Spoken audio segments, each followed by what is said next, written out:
5ই August বৈষম্যবিরোধী ছাত্র আন্দোলনে পতন হয় হাসিনা সরকার। এরপর দেশ গঠনের দায়িত্ব নেয় অন্তর্বর্তীকালীন সরকার, তার প্রধান উপদেষ্টা ডক্টর ইউনূস। পাশাপাশি বৈষম্যবিরোধী ছাত্র আন্দোলনের দুই সমন্বয়ক নাহিদ ইসলাম ও আসিফ মাহমুদকে উপদেষ্টা বানানো হয়। সাধারণ জনগণ মনে করছিল স্বৈরাচার হাসিনা দেশ থেকে পালিয়েছে, এবার একটু শান্তিতে থাকতে পারবো। তবে সময়ের সাথে সাথে মানুষের স্বপ্নই থেকে গেছে। দেশের মানুষ আগের চেয়ে কষ্টে দিন পার করছে।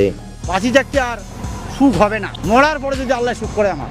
রাত 8টার পরে বাইরে বের হওয়া যাচ্ছে না। চুরি, ডাকাতি, ছিনতাইয়ের মতো ঘটনা প্রতিনিয়ত ঘটছে। দেশের বাজারগুলোতে দ্রব্যমূল্যের দাম কমাতো দূরের কথা, মানুষের দরাছোঁয়ার বাহিরে। এর আগে যে সিন্ডিকেট ছিল সেই সিন্ডিকেট এখনো আছে। এটা কিন্তু এই দেশের মানুষ আশা করে নাই, মনে করছে যে সিন্ডিকেট ভাঙছে, আসলে কিন্তু সিন্ডিকেট ভাঙে নাই।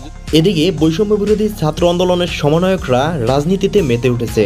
দেশের বিভিন্ন জেলায় ঘুরে ঘুরে ছাত্রদের সঙ্গে মতবিনিময় সভা করছে।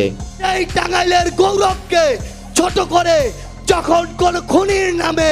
অন্যদিকে নাহিদ ইসলাম ও আসিফ মাহমুদ দেশের জন্য সামান্য কিছু কাজ করলেও তা নিয়ে হচ্ছে অনেক আলোচনা সমালোচনা।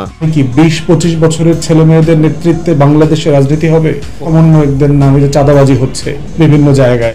আমি হাসানাত আব্দুল্লাহ সাতচির আলম থেকে যে সমন্বয়ক আছেন, আপনাদেরকে বলবো, আপনারা বিশ্ববিদ্যালয়ের ছাত্র, মনে রাখবেন অতিরঞ্জিত কোনো কিছু ভালো না। দেশের এমন পরিস্থিতিতে সাধারণ মানুষের দুঃখ দুর্দশার শেষ নেই। প্রিয় দর্শক, দেশের এই বিষয়গুলো আপনি কিরকম দেখছেন জানিয়ে দিন কমেন্ট বক্সে।